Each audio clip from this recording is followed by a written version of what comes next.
총회의 문서들 페이지 213페이지 장로교회의 정치 형태와 목회자 임직입니다.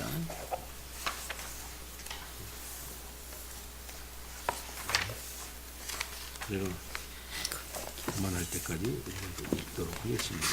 일정 부분을. 장로교 교회 정치 형태와 목회자 임직. 스코틀랜드 교회 총회 법령, 목차, 서문, 장로교회 교회 정치, 목회자 임직. 장로교 교회 정치와 목회자 임직.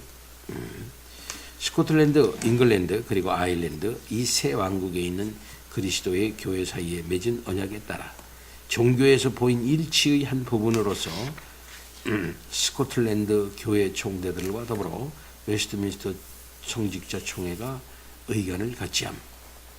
의회가 여러 법령으로 비준한 것으로 언급된 바 동일한 것임을 승인한 1645년 스코틀랜드 교회 총회의 법령과 함께 만일 그들이 자기의 행한 모든 일을 부끄러워하거든 너는 이전의 제도와 식양과 그 출입하는 곳과 그 모든 형상을 보이며 또 그 모든 규례와 그 모든 법도와 그 모든 율례를 알게 하고 그 목전에 그것을 써서 그들로 그 모든 법도와 그 모든 규례를 지켜 행하게 하라. 에스겔서 43장 11절 1764년 출판.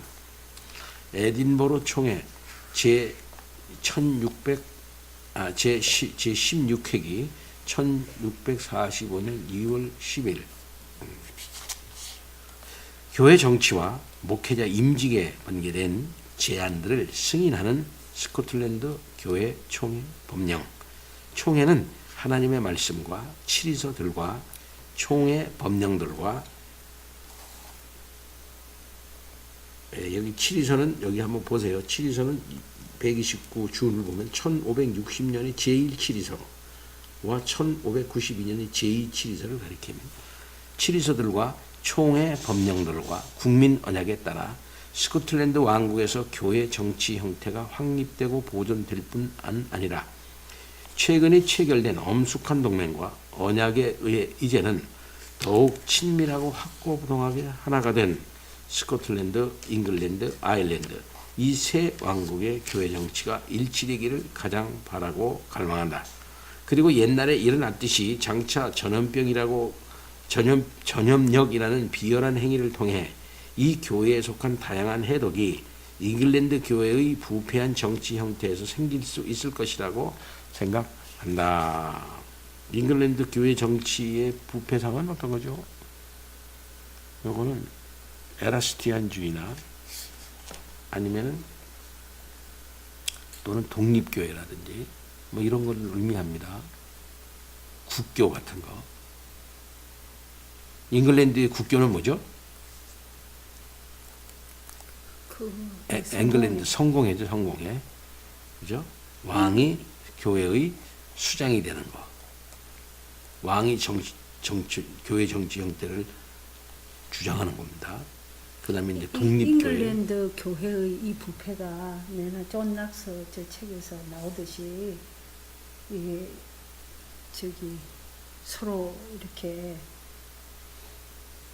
결탁된 그런 것들로 발생하는 부패인 것 같은데 권력하고 돈하고 막 이런 게 서로 그럴 수도 있죠.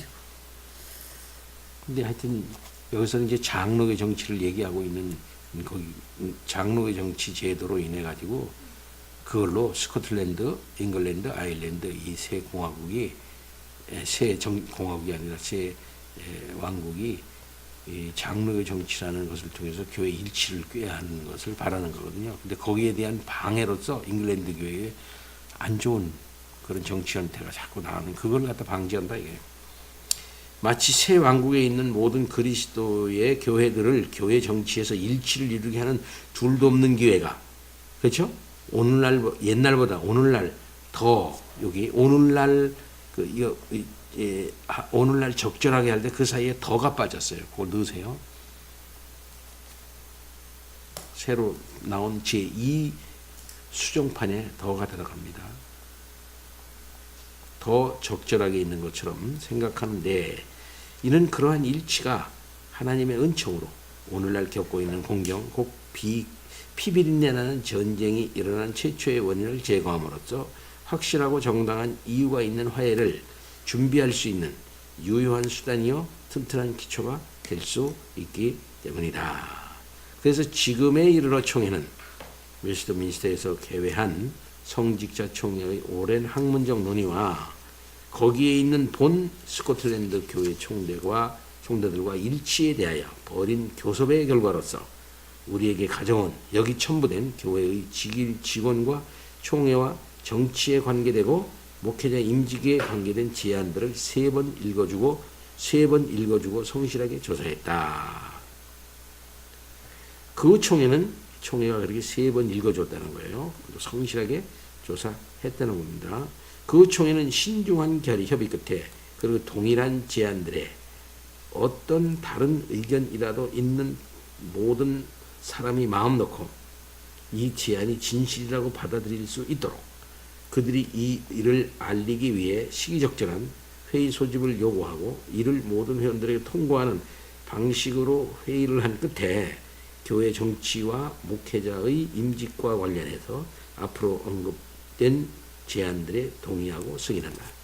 그리고 이 결과로서 잉글랜드 의회 양원이 어떤 내용도 실질적으로 변경하지 않고 동일한 제안들을 법령에 비준할 것이면 바로 에딘버러에서 만나기로 되어 있던 본총회의 총대들에게 앞으로 언급된 하나하나의 안건들에 대해 두 왕국에 있는 교회들 사이에 본 일치에 동의하고 게다가 본총회의 이름으로 결정할 권한을 준다.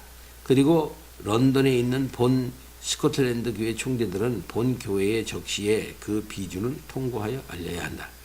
한편 본 법령은 박사나 교사도 목사와 마찬가지로 성례를 집행할 권한이 있다고 제안한 그 조항과 목사를 청빙할 때에 장로들과 회중에게 있는 각각 다른 권리와 참여에 대한 추가적인 심의와 조사를 반대편의 선입관으로 결코 막지 않으리라는 것을, 그렇지만 하나님께서 더 이상 빛을 주시기를 기뻐하실 때에는 이 문제를 자유롭게 논의하고 검토할 수 있다는 것을 언제까지나 전제한다. 이게 무슨 말이에요? 박사나 교사도 성례를 집행할 수 있어야 된다. 있었으면 좋겠다 하는 것에 대해서 앞으로 자유롭게 논의할 수 있도록 그렇게 한다는 거죠. 자, 그러면은 안 된다. 내용 조금 보면은 내용까지 좀 읽습니다. 내가 내용 그 보면 내용에 서문이 있고 이 교회에 대하여 이 교회 직원에 대하여 직원에는 네 가지입니다. 목사, 교사 또는 박사, 또 교회를 다스리는 다른 사람, 장로, 4번 집사, 3번 지교회에 대하여 1.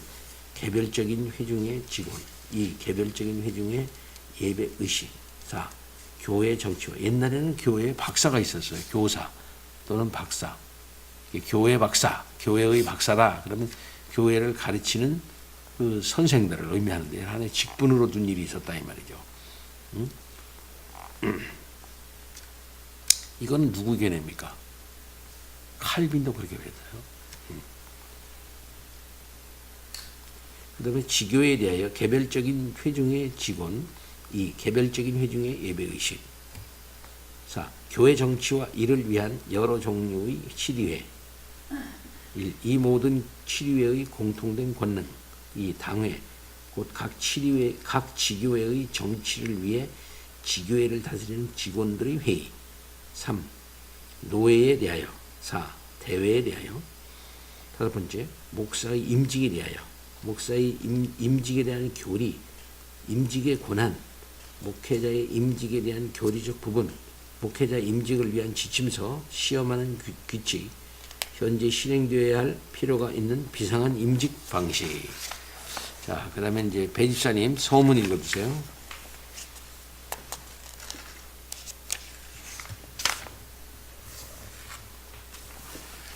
서문. 의회에 모인 상원 의원님과 하원 의원님에게 교회 정치에 관한 웨스트민스터에서 의회 법령에 의해 현재 개회한 성직자 총회의 겸허한 조언. 서문. 예수 그리스도, 그분의 어깨에는 정사를 메었고 그분의 이름은 굉장한 모사, 전능하신 하나님, 영존하시는 아버지, 평강의 왕이시며 그분의 정사와 평강의 더함은 무궁할 것이다. 예수 그리스도는 다윗의 왕국을 다스리려고, 게다가 지금 이후로 영원토록 그 왕국을 공평과 정의로 굳게 세우려고 다윗의 왕좌 위에, 곧 다윗의 왕국 위에 앉아 계신다. 그리고 이때 예수 그리스도는 하나님 아버지께서 자기에게 주신 하늘과 땅의 모든 권세를 가지고 계시는데, 하나님 아버지는 그리스도를 죽은 자 가운데서 다시 살리셨고 자기 오른편에 앉히셔서 모든 통치권과 권세와 능력과 주권과 이 세상에서도 오는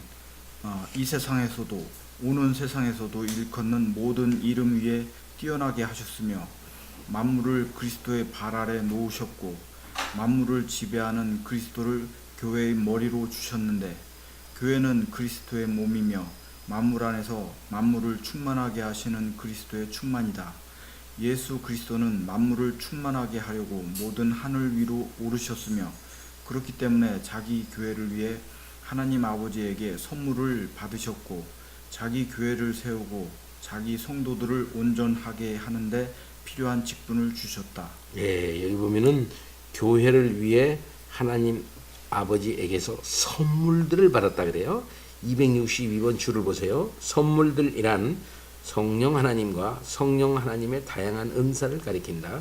한편 그리스도의 보냄을 받으신 성령 하나님께서는 그리스도의 백성의 마음에 하나님의 법, 율법을 새기고, 그리스도의 백성의 마음에 법을 새기고 그들에게 진리를 가르치며 그들에게 그리스도를 섬길 수 있는 능력, 즉 은사를 주신다.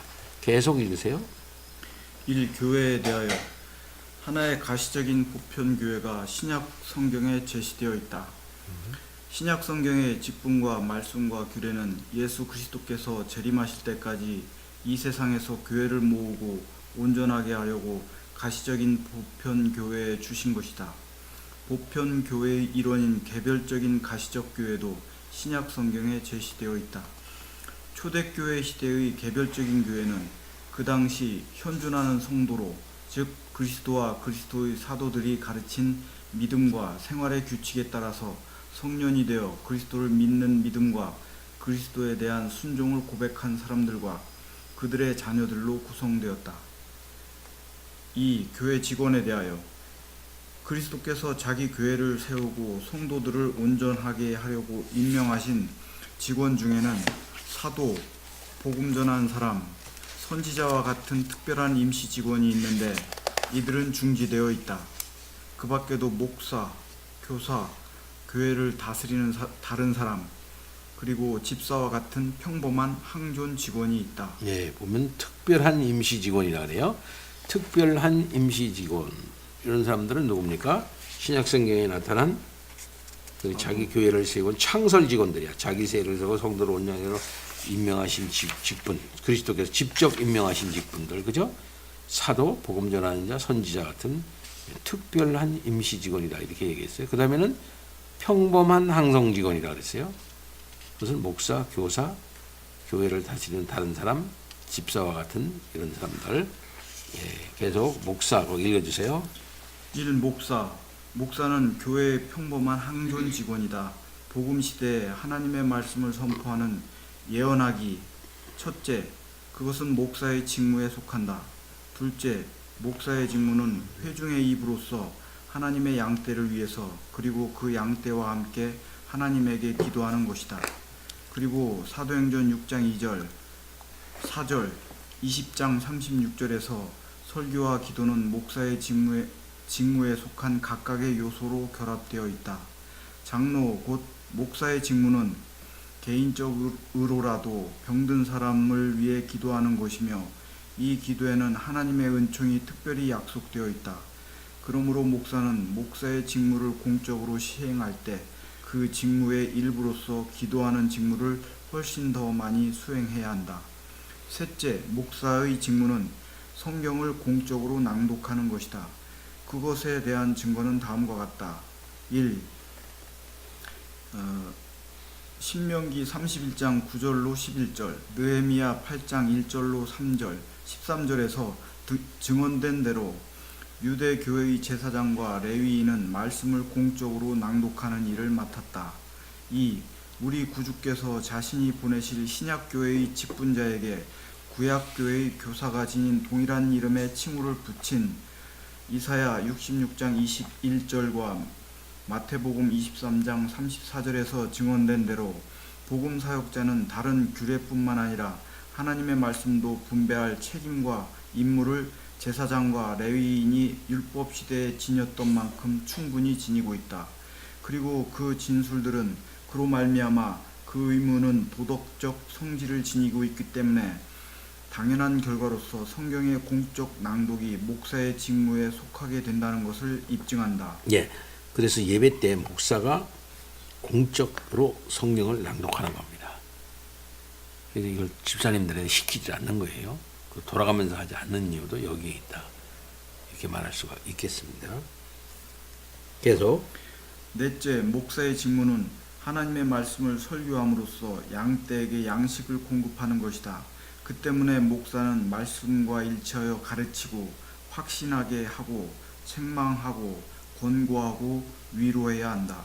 예, 그래서 말씀과 일치하여 가르치고 확신 있게 하고 책망하고 권고하고 위로하고 이게 목사가 하는 말씀이에요. 이걸 하나님의 말씀이라고도 하죠. 계속. 다섯째, 목사의 직무는 교리를 문답식으로 가르치는 것이다. 이것은 하나님의 말씀의 근본 원리들, 바꿔 말하면 그리스도의 교리를 알기 쉽게 진술하는 것이며 설교의 일부이다. 여섯째, 목사의 직무는 그 밖에도 하나님의 비밀을 분배하는 것이다. 일곱째, 목사의 직무는 성례를 집행하는 것이다. 여덟째, 목사의 직무는 하나님께서 회중에게 은총을 베푸시기를 비는 것이다.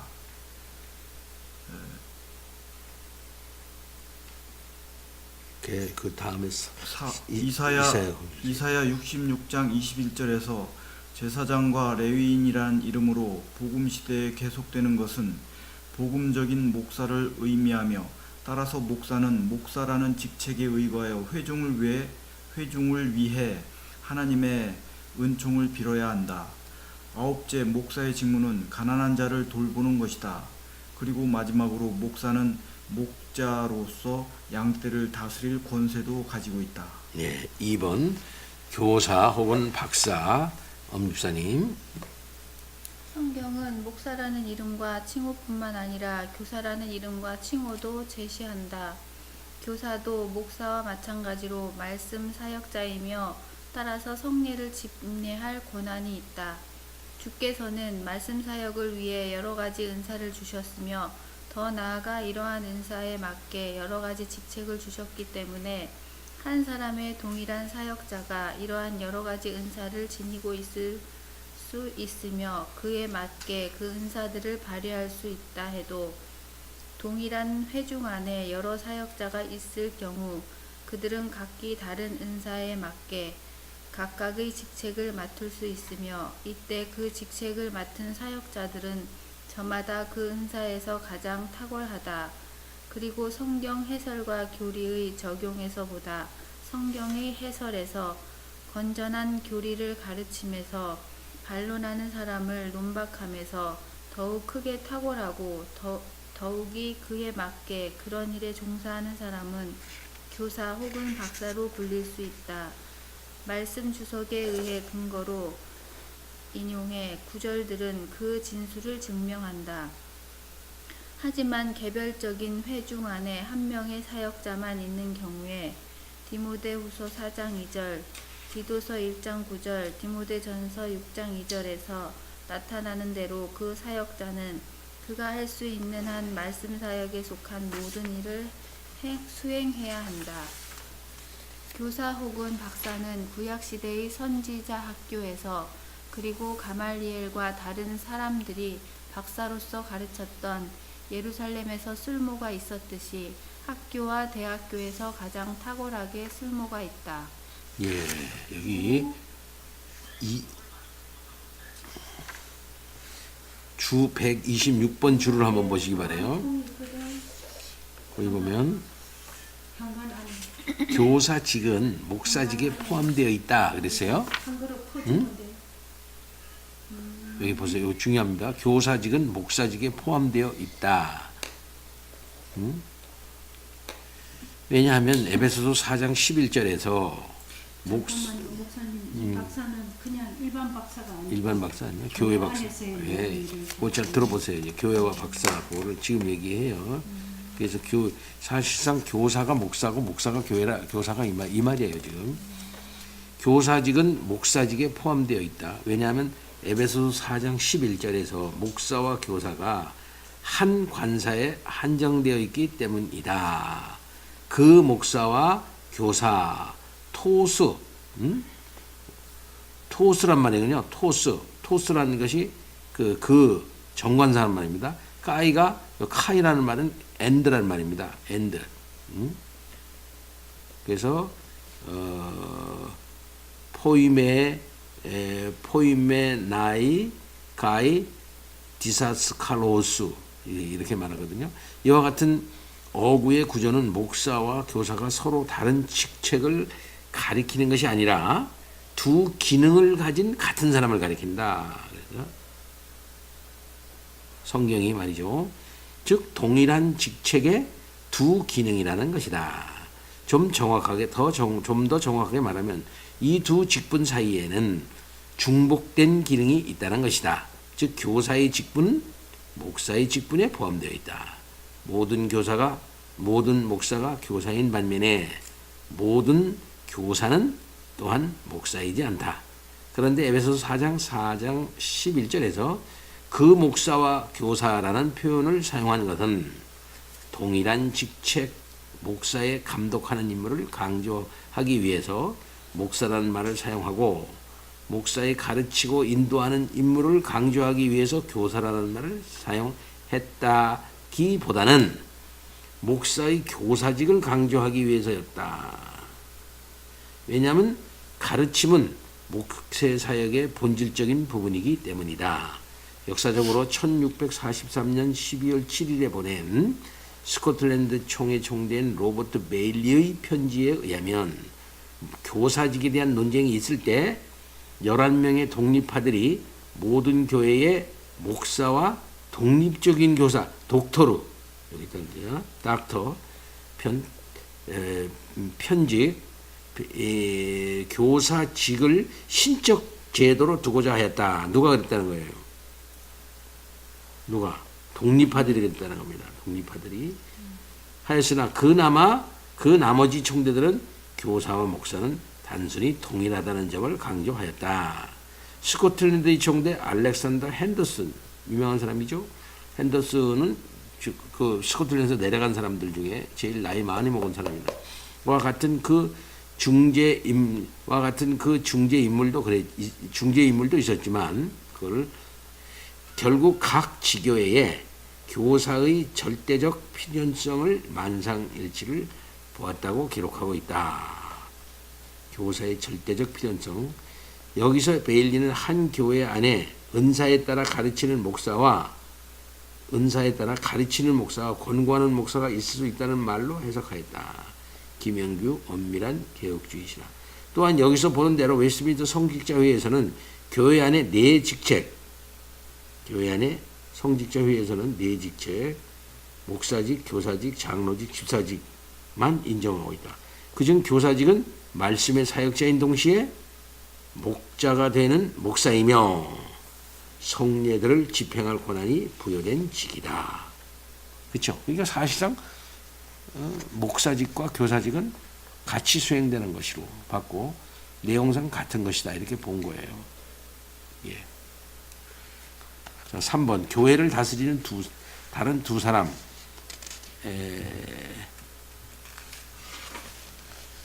이옥복 시고 읽어주세요. 음주사님 읽었대.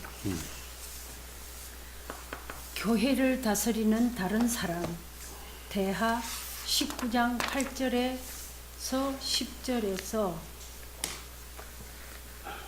나타나듯이 유대 교회의 제사장과 레위인과 공동으로 교회 정치를 했던 회중의 장로가 있던 것과 마찬가지로 교회의 정치 체제와 교회를 다스리는 사람들을 제정하셨던 그리스도께서는 말씀 사역자 외에 자기 교회에 속한 어떤 사람에게 다스림의 은사를 주셨으며 더 나아가 교회에서 다스리는 일로 부름을 받았을 때 바로 그 일을 행사할 권한을 위임해 주셨으며 그러므로 그 사람은 목회자와 공동으로 교회 정치를 해야 한다.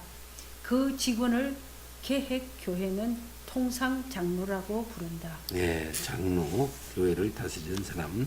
네 번째, 집사 읽어주세요. 4. 집사. 성경은 교회의 구별된 직원으로서 집사를 제시한다. 집사의 직무는 항상 존재한다. 집사의 직무에 속하는 것은 말씀 전파나 성례 시행이 아니라 가난한 자들의 필요에 맞춰 분배하기 위해 특별한 책무를 다하는 것이다. 네. 집사의 임무 중에 가장 큰 문제는 뭐예요? 부재예요, 부재 사실상. 그러니까 집사가 교회 안에 많이 있을 이유가 있어요, 없어요?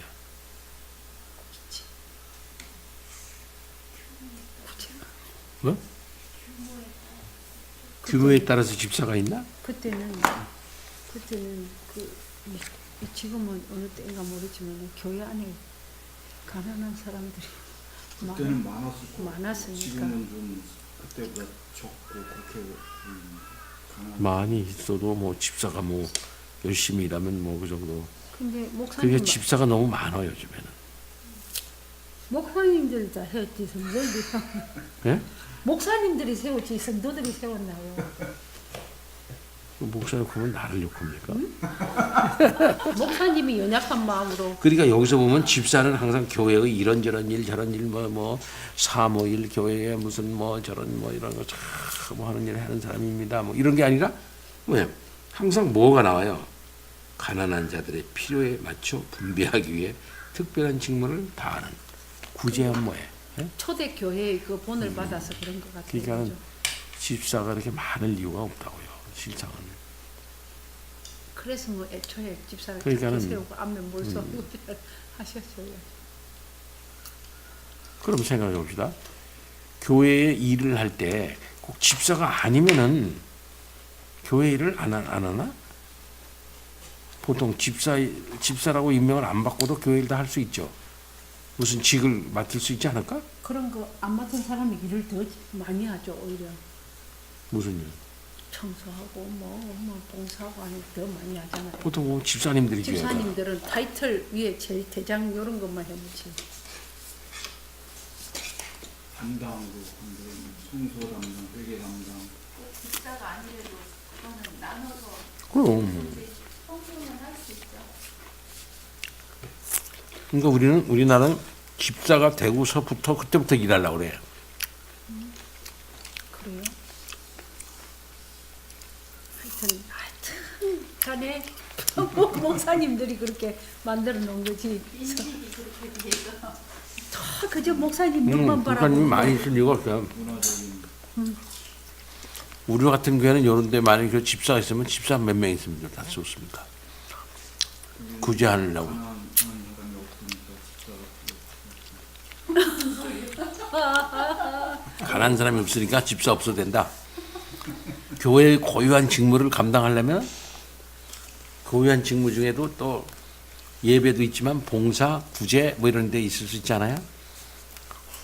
그러니까 봉사와 구제 할 때 요즘에는 구제는 좀 뒤로 미뤄지고 봉사에 치중되어 있잖아. 그러니까 집사님들이 봉사를 위해서 있어야 된다. 이제 이런 식으로 돼가지고 자꾸만 하는 거단 말이에요. 아니에요. 일 때문에 세우는 게 아니라 2, 3년 나오면 그 사람 체면 차리기 위해서 다 집사. 계급적으로 돼가지고. 은퇴. 이건 뭡니까? 이거 기능적인 거야. 응? 어떤 면에서는 기능적인 면이에요. 그러니까 어떤 교회에서는 전에도 그랬죠. 장로가 더 많은 교회가 있었다. 장로가 12명이고 집사는 한 7명. 미국 교회가 그런 데가 있어요. 장로님은 왜 많이 필요한데요? 영적 총찰을 해야 되니까 바쁘단 말이에요, 장로님. 아무것도 안 하면서 영적 총찰. 인원수만 많으면 어쩌라고. 그러니까 제대로 장로 역할을 하려면 숫자가 많아야 된단 말이에요. 어떤 면에서. 근데 우리나라는 장로들은 거의 앉아가지고 돈만 계산하고 있어, 주일날. 응? 심각하죠, 이게. 심각한 타락이에요. 자, 그 다음에 세 번째, 지교에 대하여 정착한 회중들, 즉 공적인 예배를 일상적으로 드리기 위해 일정 장소에서 한 집회에 모이는 그리스도인들의 어떤 회합이 있다는 것은 합법적이고 사리에 맞다. 그 회중의 신자들이 한 장소에 편리하게 모일 수 없는 그런 인원수까지 늘어난다면 그들에게 속한 그런 규례를 더 잘 집행하고 상호 의무를 더 잘 수행하기 위하여 그들이 별개의 고정된 여러 회중으로 나누어야 하는 것은 합법적이고 사리에 맞다. 이거 어떻게 생각해, 진짜님? 이렇게 되면 대교회를 있을 수가 없겠죠, 그죠? 대교회는 뭡니까? 응?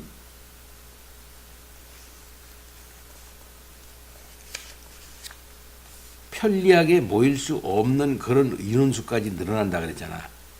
그러니까 뭐냐면은 먼 곳에서, 응? 먼 곳에서도 그냥 계속 그 교회로만 나오거든요. 그렇게 대교회는 보통. 응? 그래서 별개의 고정된 회중으로 나누어야 하는 것은 합법적이고 사리에 맞다. 다 똑같은 교회라면은 여기에 한 교회, 저기에 한 교회 이렇게 해가지고 교회를 나눠서 별개의 교회로 하는 것이 옳다는 거지요.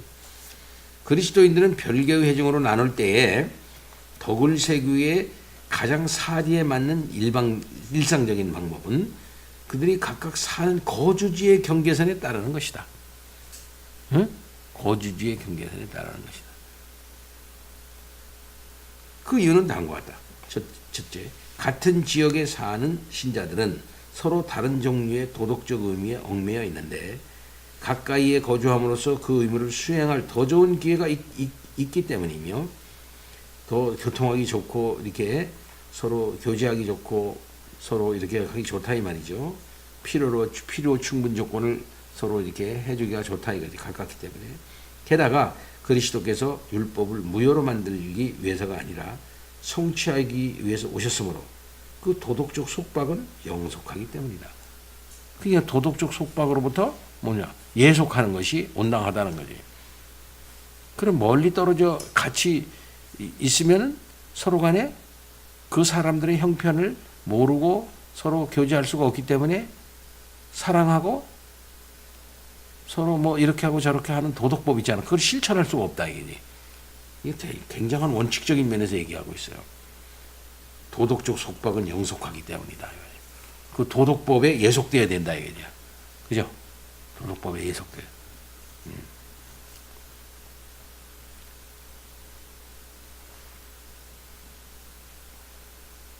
둘째, 성도의 교제는 외모를 고려하지 않고 규례를 실행하고 도덕적 의무를 수행하기에 가장 좋은 기회를 가질 수 있도록 조정되어야 하기 때문이다. 성도의 교제는 외모를 고려하지 않고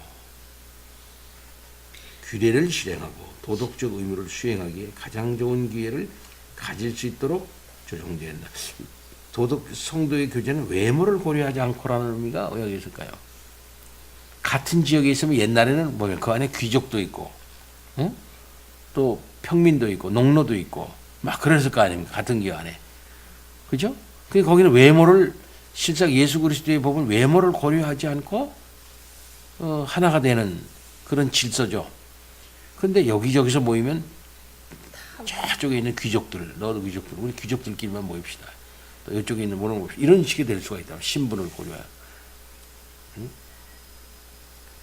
셋째, 목사와 회중은 어느 한쪽이 다른 한쪽에 다해야 하는 의무를 가장 편리하게 상호간에 수행할 수 있도록 가까이 해야 된다 이거지. 서로 아주 가까이에 거주해야 하기 때문이다. 이렇게 별개로 모인 사람들 앞에서 어떤 사람들은 직무를 떠맡기 위해 구별되어야 한다. 지교의 원리라고 이게 사실은. 이 원리를 갖다가 이제 오늘날 교회도 잘 따라야 되는데 그렇지 못하는 경우가 이제 교회가 분파가 생기니까, 그죠? 분파가 생기니까 어떻게 되겠어요? 아유, 나는 이 사람들하고 견해를 달리해. 갇혀 있는 사람하고 견해를 달리하면 할 수 없지 뭐. 생각 같은 사람끼리 가야지 하고서 떠나가는 거란 말이에요. 예를 들면은 그 우리 동네는 항변파가 너무 많아, 이거 안 되겠어 하고 개혁주의 하는 사람들이 칼빈파가 항변파하고 같이 모일 수는 없는 거 아니야. 그렇죠? 그러니까 개혁주의 하는 사람들 칼빈파끼리 모여. 그러니까 항변파 마을을 떠나야 된단 말이에요. 응? 그러게.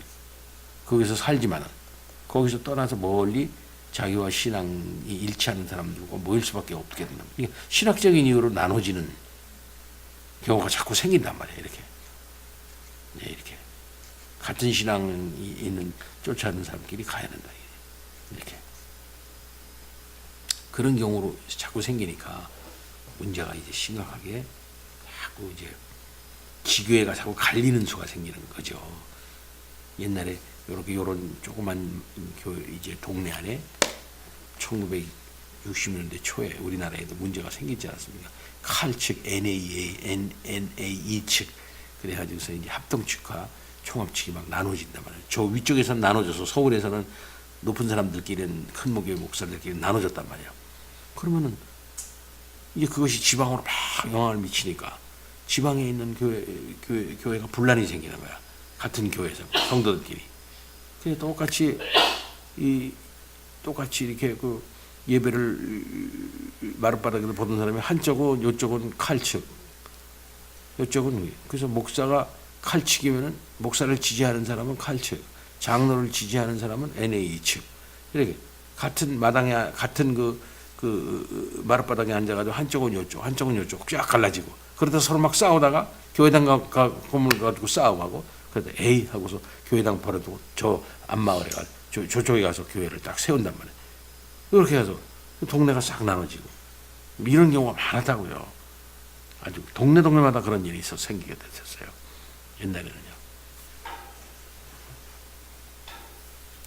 1번 개별적인 회중의 직원. 그까지만 3번 예, 3번 그것만 집사님 읽어주세요. 배이사님. 개별적인 회중의 직원. 그까지만 읽고 1. 개별적인 회중의 직원. 개개의 회중의 직원에 관해서 말하면 말씀과 교리에서 수고할 뿐 아니라 다스리기도 하는 사람이 적어도 한 사람이어야 한다. 한 사람 있어야 한다. 공동으로 다스리는 일을 할 다른 사람이 있을 필요도 있다. 마찬가지로 가난한 사람들을 구제하기 위해 특별한 책무를 다하는 다른 사람들이 있는 것도 필요하다. 그 직원의 각각의 숫자는 그 교회의 상태에 따라서 균형이 잡혀 있어야 한다. 이 직원들은 각기 맡은 직무대로 그 교회의 상황을 잘 다스리기 위해 형편에 따라 그리고 정해진 기회에 따라 함께 모여야 한다. 이 모임에서 그 직무는 말씀과 교리에서 수고하기로 되어 있는 목사가 그 회의 과정에서 의견을 조정하는 것이 가장 사리에 맞다. 예, 이 질문은 말씀과 이 모임이라는 것은 뭡니까? 개별적인 회중을 얘기하는 것 같은데. 예, 그러니까 목사, 장로, 집사가 있어야 한다 이 소리예요. 그래서 그 집사는 형편에 따라 정해진 기회에 함께 모여야 한다는데 이 모임에 에서 회의 과정이 있을 거 아닙니까? 모임에서 그죠? 응? 의견을 조정하는 것이 가장 누가 사리에 맞다고 보는 거예요? 말씀과 교리에 수고하는 목사가 회의 과정에서 의견을 조정하는 것이 가장 사리에 맞다 이랬단 말이죠. 왜 그랬나요? 말씀과 교리를 가르치니까. 그러면 말씀이 주장하는 바 가장 좋은 게 무엇이다 라고 생각할 수 있어서 그것을 실현하는 바는 거니까. 그래서 그걸 조정하는 것이 맞다. 2번까지 읽어주세요. 이 개별적인 회중의 예배의식. 개개의 회중이 지켜야 하는 예배의식은 기도와 감사와 시편 찬송이다. 그리고 말씀 낭독, 읽힌 말씀에 대한 직접적인 설명이 뒤따르지 않지만 말씀 낭독, 말씀 해석과 적용, 교리에 대한 문답식 가르침, 성례의 집행, 가난한 자들을 위한 기부금 모금, 축복의 기도로 그 회중을 해산하는 것이다. 네, 이거는 예배 의식에 있어야 될 요소를 얘기하고 있는 거죠. 이렇게 하는 게 좋겠다 하는 겁니다. 예배 의식, 기도, 감사, 시편 찬송, 말씀 낭독, 말씀 해석과 적용, 설교, 교리 문답, 가르침, 성례, 그 다음에는 헌금, 그 다음에 축복 기도, 이렇게 하는 게 좋다. 우리 교회도 좀 대충 다 들어있죠? 예? 근데 교리 문답에 대한 문답식 가르침, 요거는 이제 빠져있지만, 요건 주기도문으로, 사도신경으로 신앙을 고백함으로 핵심 부분이 들어있는 거다. 이렇게 볼 수 있어요. 네, 여기까지 오늘 보겠습니다.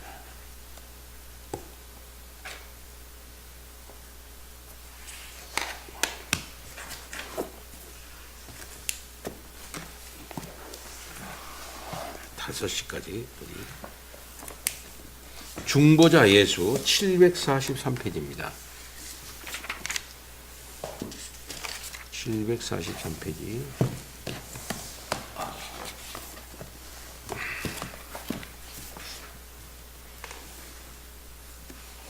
아까 길이랑 얘기 전화했는데 해결했어요?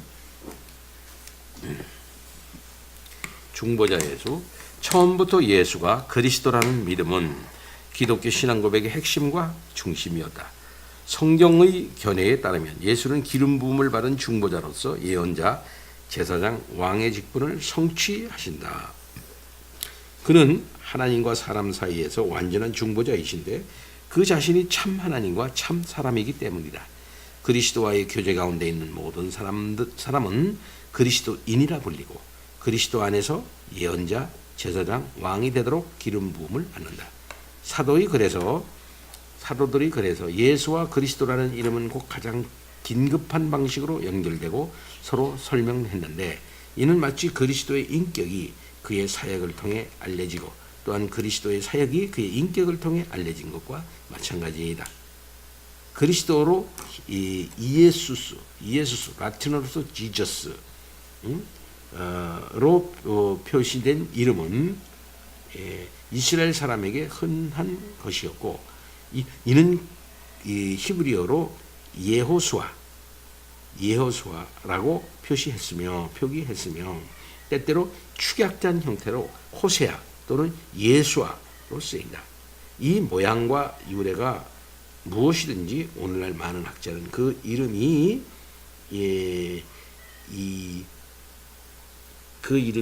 예수,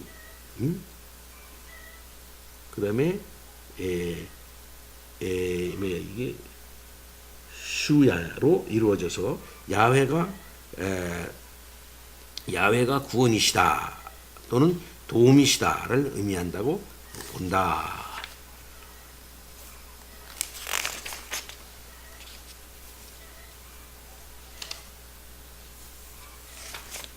예, 모세는 의도적으로 눈의 아들 호세아에게 여호수아라는 이름을 지어 주었고 마태복음 1장 21절에서 요셉의 분명한 명령에 따라 자기 아들에게 예수라는 이름을 주었는데 이는 그가 자기 백성을 죄에서 구원할 자였기 때문이다.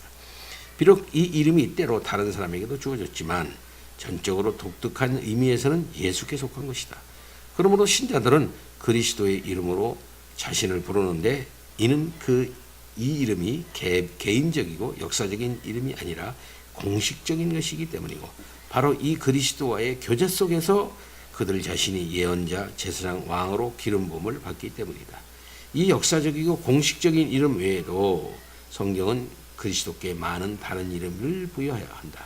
그는 하나님의 아들, 독생자, 하나님이 사랑하시는 아들, 말씀, 하나님의 형상, 하나님의 영광의 광채, 하나님의 본체의 형상, 모든 피조물 중에서 가장 처음 나신 분, 참 하나님이며 영생, 모든 교시에 높임을 받으실 하나님, 또는 더 정확히 말하면 만물 위에 계셔서 세세의 찬양을 받으실 하나님, 임마누엘로 불린다.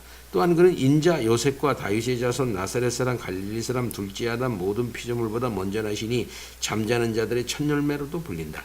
마지막으로 그의 직분과 사역에 관련돼서 그는 예언자, 주인, 선생, 선생, 제사장, 위대한 제사장, 대제사장, 주의 종, 하나님의 어린 양, 왕, 만왕의 왕, 주, 영광의 주, 만주의 주, 교회의 머리, 교회의 신랑, 영혼의 목자와 감독, 믿음의 주요, 온전하게 하는 분, 구원의 창시자, 길과 진리와 생명, 생명의 떡, 생명의 왕, 부활과 생명, 왕의 목자, 양, 우리의 문, 세상의 빛, 광명한 새벽별, 유다지파의 사자, 아멘이시고 충성되고 참 증인이신 분, 알파 오메가, 처음과 나중, 시작과 끝, 산자와 죽은 자들의 심판자, 만물이 그에 의해 그로 말미암아 그를 위해 지어진 만유의 후사로 불린다. 이 모든 이름은 그리스도께 속한 비할 데 없는 존귀와 전혀 독특하고 고유한 지위를 충분히 증명한다. 그는 창조와 재창조 모두의 중보자이시다. 창조와 재창조 모두의 중보자이시다. 그런데 이거 좀 견해를 달리하는 분들이 있어요. 중보자라는 차원에서 여기 헬만 바빙은 창조의 중보자라고 확실하게 얘기하고 있죠. 이게. 근데 이게 이걸 비판하는 사람들은 뭐라고 말하냐면 창조의 중보자가 아니라 창조의 시행자다, 창조자다, 이렇게까지 얘기를 하고 있는 경우도 있습니다. 자, 메시테스라는 말은 70인역 욥기 9장 33절에서 나온다. 이것은 구조자 또는 돕는 자를 뜻하는데 욥이 하나님과 자기 사이에 서기를 바랬던 존재다. 신약 성경에서 이 이름은 오직 모세와 그리스도에게만 주어지는데 반해 메시추에인은 하나님을 가리키면서 딱 한 번 쓰인다.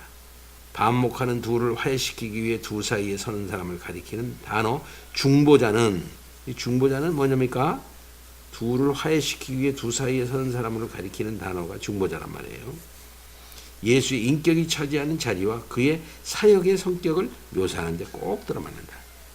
비록 이 개념이 모든 종교에서 발견되기는 하지만 오직 예수 그리스도 안에서만 실현되었다. 그는 하나님과 우리 사이에서 제3자가 아니라 그 자신이 하나님의 아들이신 동시에 인자 모든 인류의 머리 교회의 주님이시다. 그는 두 당사자 사이에 서지 않고 자신의 인격 안에서 그 두 당사자이시다. 중요하죠. 그는 두 당사자 사이에 서지 않고 자신의 인격 안에서 그 두 당사자이시다. 이 틀 안에서조차 종교개혁 신학자들의 논쟁을 벌인 문제들이 있었는데 이를테면 그리스도가 두 본성 모두에게 중보자이셨는지 두 본성 모두에게 중보자이셨는지 아니면 단지 그의 인성 안에서만 중보자 이셨는지와 같은 것들이다. 루터파와 개혁파 신학자들이 주장한 바에 따르면 그리스도는 두 본성 모두에서 중보자이셨고 영원 전서부터 그렇게 세워졌고 이미 구약 성경 시대의 중보자의 직분을 성취하셨다. 물론 때가 참에 그리스도가 육신이 되신 것은 사실이지만 그가 중보자로 선택되고 세워진 것은 영원 전서부터다. 태초의 성자가 하나님과 함께 계셨고 그 자신이 바로 하나님이셨기 때문에 중보자로서 그가 선택된 것은 자신과 상관없이 이루어지지 않았고 오히려 구원 협약의 성격을 갖는다.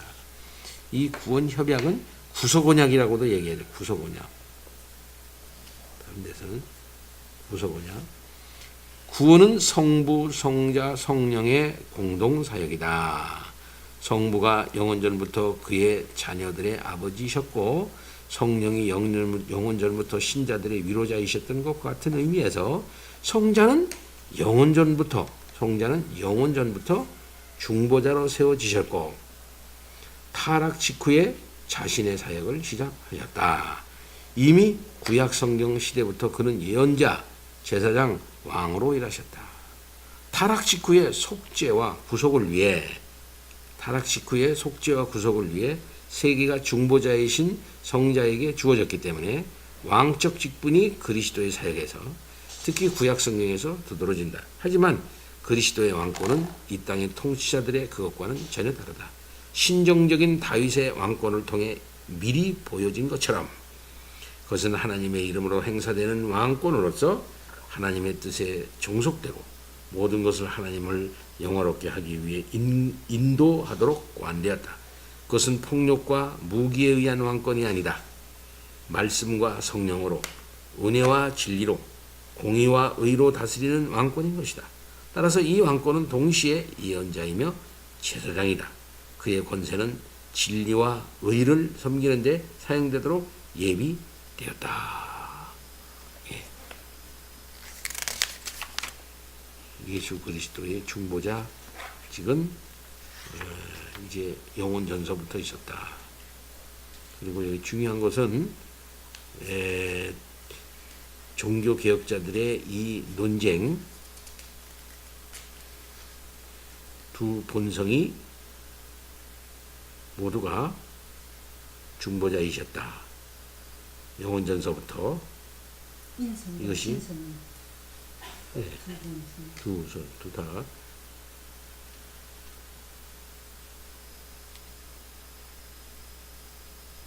두 본성 모두에서 루터파와 개혁파 신학자들이 주장하는 바에 따르면 그리스도는 두 본성 모두에서 중보자이셨고 영원 전부터 그렇게 세워졌다. 이미 구약 성경 시대에 중보자의 직분을 성취하셨다. 그리고 그가 그리스도가 육신이 되신 것은 사실이지만 때가 참에 그가 중보자로 선택되고 세워진 것은 영원 전서부터라는 거죠. 그리고 그 사역을 이미 그때부터 시작하셨다는 겁니다. 성자는 영원 전부터 중보자로 세워졌고 타락 직후에 자신의 사역을 시작하셨다.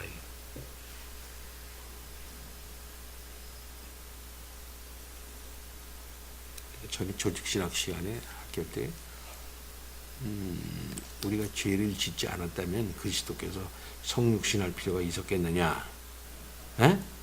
그런 질문을 신봉교수가 했어요. 그래서 나는 이제 대표적으로 일어나가지고 그리스도의 중보자직은 영원하다. 에? 영원 전서부터 중보자였다. 그래서 우리가 죄를 짓지 않았다는 할지라도 그리스도께서 뭡니까? 성육신하실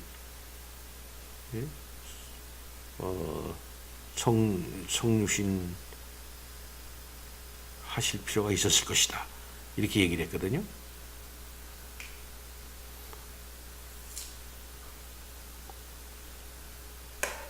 그래, 죄를 짓지 않는다고 한다 같으면은 중보자가 필요하냐 이 말에서 이 말이 안 돼.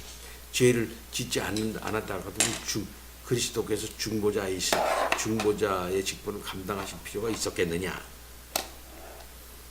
어떻게 생각하세요?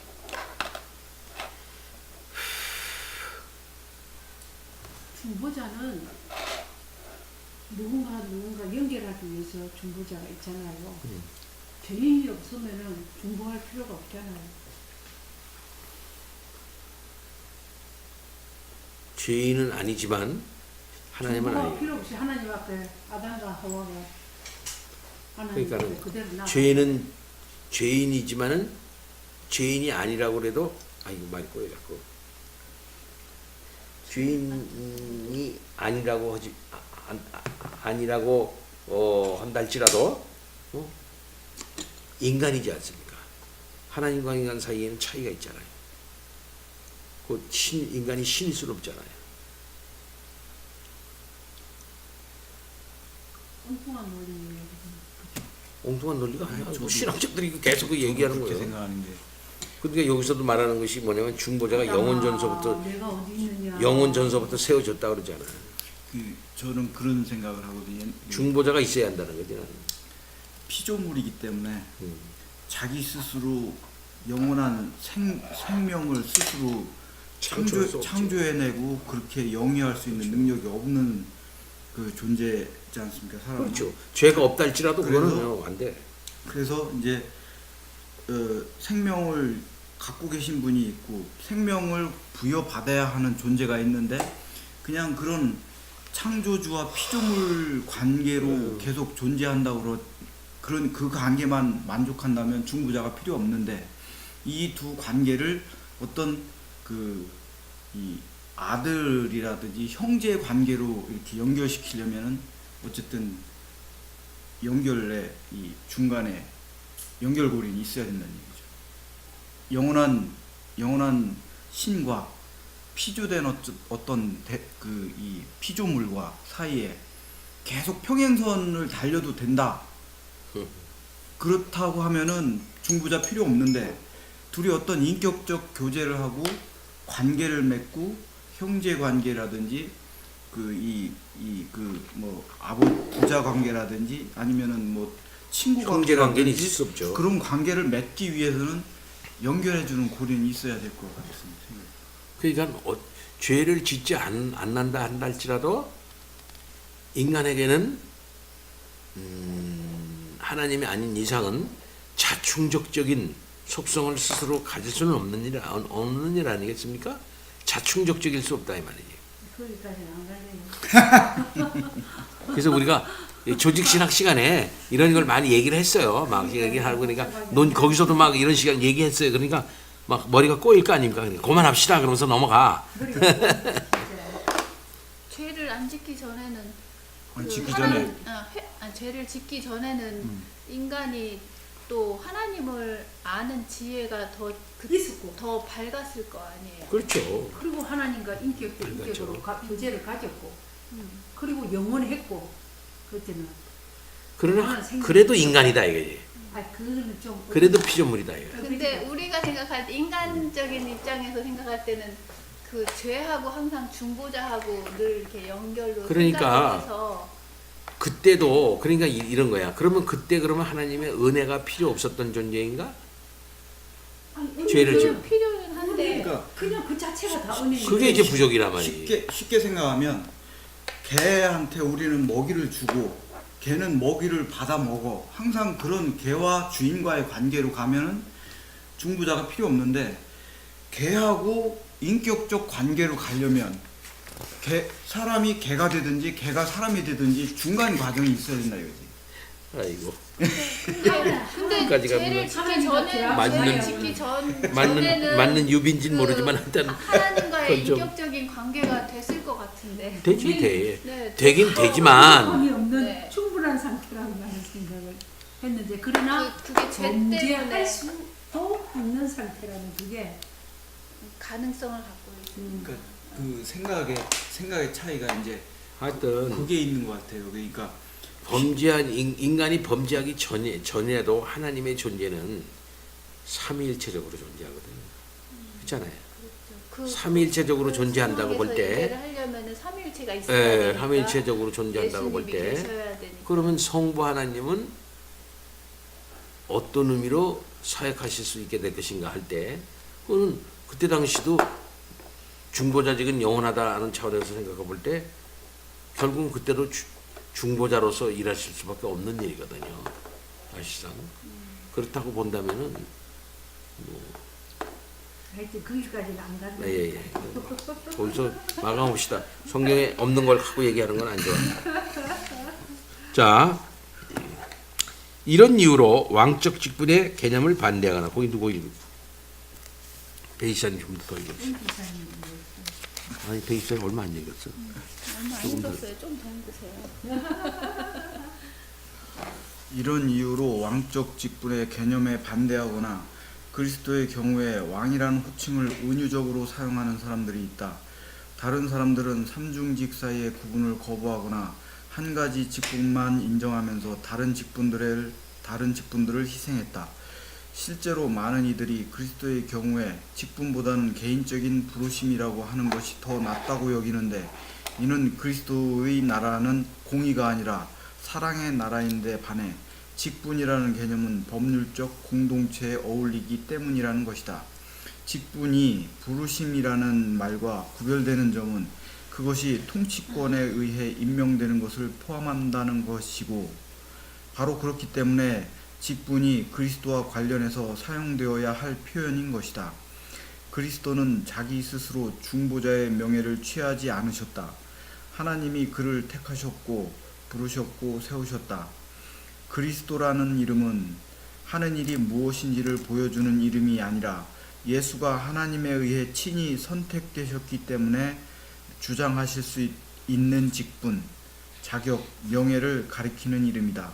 특히 옛 언약 아래에서 왕들은 기름 부음을 받았는데 아마도 거룩한 기름이 사용되었을 것이다. 기름 부음 받은 자는 신정 통치를 실행하는 왕의 칭호였다. 기름으로 바르는 것은 신적으로 거룩하게 구별되었다는 것, 하나님의 영으로 구비되었다는 것에 대한 상징이었다. 그렇게 그리스도가 기름 부음을 받으신 것은 성령에 의한 것인데, 곧 성령으로 잉태될 때와 요한에게 세례를 받으실 때였다.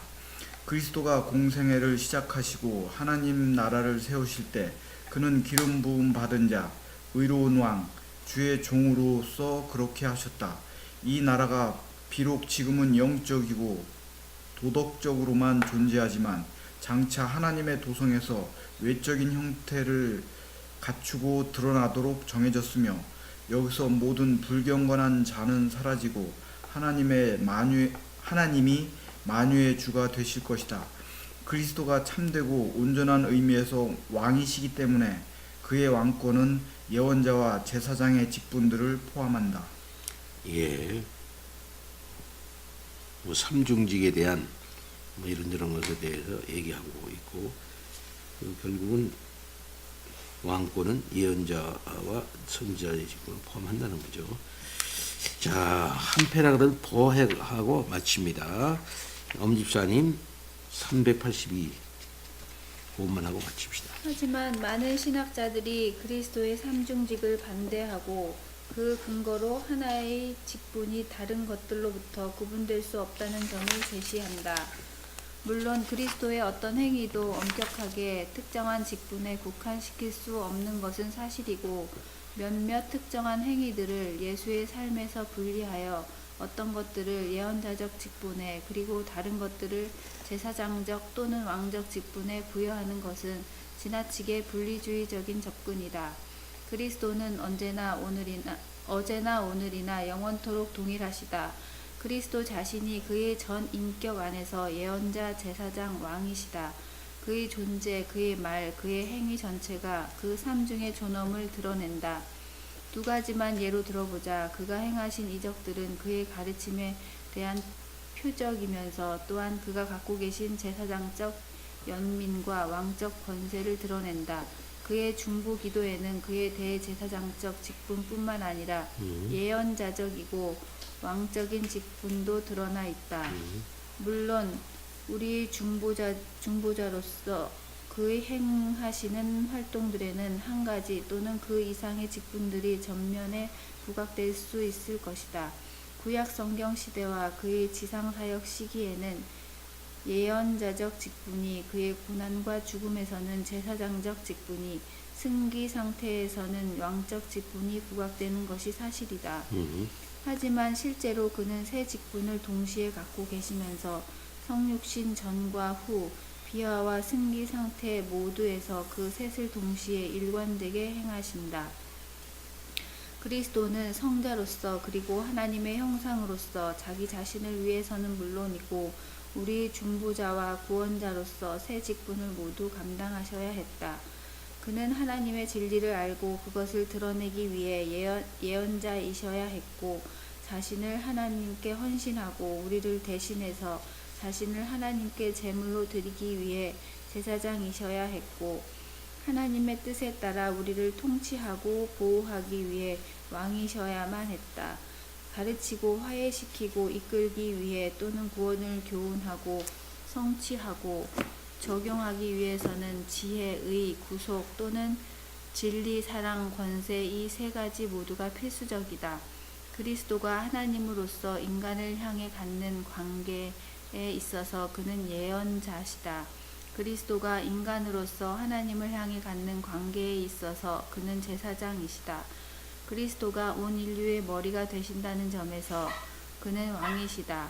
이성주의자들은 그리스도의 예언자적 직분만 인정하고 신비주의자들은 제사장적 직분만 인정하며 천년 왕국주의자들은 왕적 직분만 인정하는 데 반해 성경은 지속적이고 동시적으로 세 직분 모두를 그리스도께 돌리면서 그를 우리의 대예언자, 대제사장, 영원한 왕으로 묘사한다.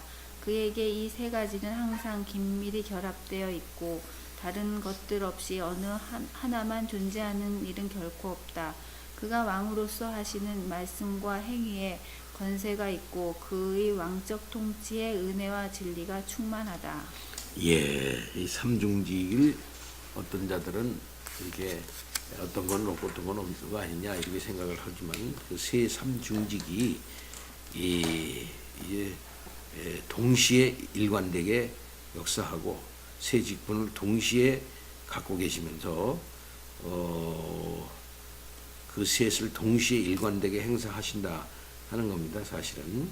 그래서 항상 긴밀히 연결되어 있고 다른 것들 없이는 어느 하나라도 존재하는 일이 결코 없다. 이렇게 말씀하시는 거죠. 삼중직이 엄중히 있다. 그래서 비하 전에도 삼중직, 비하 후에도 삼중직으로 역사하고 계시다 하는 것이죠. 오늘은 여기까지.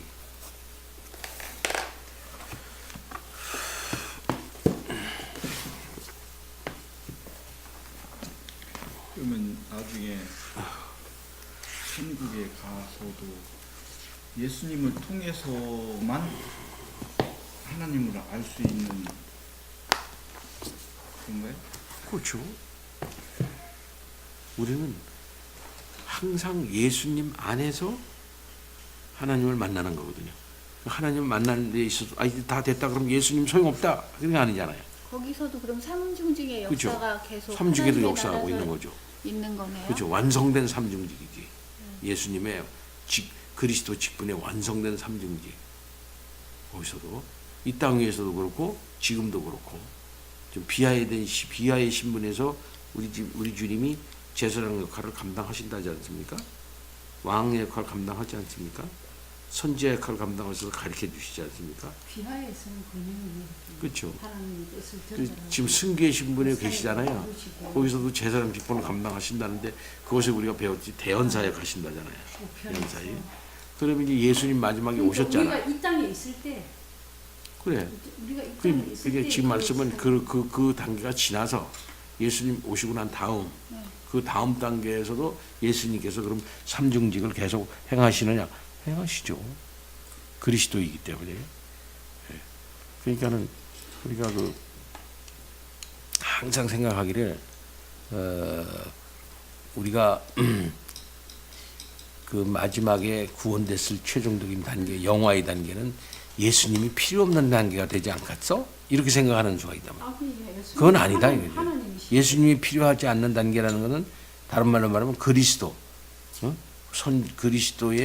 그리스도가 필요 없는 단계가 되지 않겠어? 그리스도의 가르쳐 주심, 그리스도의 다스리심, 그리스도의 제사장적 역할 그런 거 필요 없는 단계가 되지 않겠느냐 이렇게 되지만 그때도 마찬가지로 옛날 우리가 아까 얘기한 건 마찬가지로 죄 없을 당시에도 그리스도가 우리에게 주님이셨던 것 같이 똑같이 그때도 우리의 주님으로서 역할을 충분히 감당하실 것이다. 근데 그게 이제 틀릴 것 같아요. 죄인된 우리를 구속하러 오신 그것과 완성된 상태에서 우리 주님의 사역과는 차이가 있을 것 같아요. 주님도 승귀하셨지만은 주님이 그야말로 육체를 가지신 분으로서 하늘에 지금 계시고 있단 말이죠. 마지막에 우리가 부활해 가지고 같은 육체를 영화된 육체를 가지고 있으면서 이제 그렇게 하실 것인데 그때 정말 예수님께서 뭐 그야말로 어떤 면에서는 오케스트라 지휘자처럼 오케스트라의 지휘자처럼 그렇게 하시지 않겠느냐 하는 것도 있고 자꾸 진보를 교회 가면은 예. 다 하나님께 더 바친다고 그랬거든 또 우리 주님이. 하여튼 그때마저도 중보자가 필요하다. 삼중직으로서의 중보. 목사님 오늘 어려운 질문을 숙제를 또 근데 그것도 생각해 볼 수 있는 거예요. 지금 집사님 지금 말하는 거 굉장히 신학적인 굉장히 중요한 질문이야. 이런 질문. 목사들이 맨날 얘기하는 그런 질문들이고. 그 삼중직 필요 없이 예수님 그만 그때 가서 나 이제 이 정도 하면 됐어 하고 그리스도로서의 직분을 그만두시는 건 아니라고요. 읽다 보니까 이제 어디까지 생각이 되냐면 창조 아담이 타락했을 때 아담아하고 찾아오신 분이 누구냐? 그동안은 성부 하나님으로 당연히 생각을 했었는데 이걸 읽어보니까 성자 하나님이셨을 가능성이 높다 이런 생각이 또 그거 성자 하나님의 역할이었다라고 해석하는 그런 내가 아직 못 읽어봤대요. 아이고 답 한번 네. 치고는